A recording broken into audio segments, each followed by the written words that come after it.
So India have announced a 15-man squad for the upcoming Asia Cup. Let's look at some takeaways from that squad. First and foremost, with the batting, India will be forced to make a tough selection call. There will be room for only one of Rishabh Pant or Dinesh Karthik, you think. If you just break that squad down now, they've got all the big boys back. So Rahul will open with Rohit Sharma. Kohli has been back, so he will play at 3. Suryakumar Yadav is pretty much undroppable at 4. Hardik Pandya and Ravindra Jadeja are both undroppable if they are to give this team balance and 6 bowling options, which you think this Indian team is committed to. You'll have 4 specialist bowlers, Chahal and 3 seamers, or 2 seamers and 2 spinners, and that leaves room for just one spot, the keeper batter, and that'll either go to Rishabh Pant or Dinesh Karthik.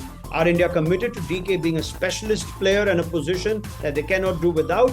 In which case, Rishabh Pant, for the first time that I can remember, will be part of an Indian white ball squad and not make the 11. Alternately, will they play Pant, and between Pant, Pandya and Jadeja, ask those batters to do the job that DK has been doing of late and doing pretty well?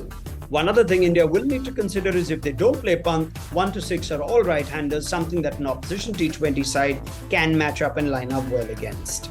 Takeaway number 2 is that Shreyas Iyer is now second to Deepak Hooda. Iyer has only been named in the reserves. Hooda has been named in the main squad, and that tells us that the selectors have decided between the two. Iyer had started the West Indies T20Is ahead of Deepak Hooda, and Hooda, quite frankly, had not put a foot wrong ever since he got his opportunity against Ireland. He's also shown that he can bat in different positions. The team have used him in different positions. He tends to have that more dynamic batting approach against pace. There are questions about Shreyas Iyer against short pitch bowling even now, and therefore Hooda seems to have edged him. The fact that Hooda can also offer you some bowling can do his chances no harm. In Suryakumar Yadav, they also found another opening option should they ever need to go down that route. So there's more flexibility in Surya and Deepak Hooda in a 15, therefore no room for Ishan Kishan or any other reserve top order batter. In Pant and DK, they also cover the extra wicket-keeping option, so Ishan Kishan must now wait his turn.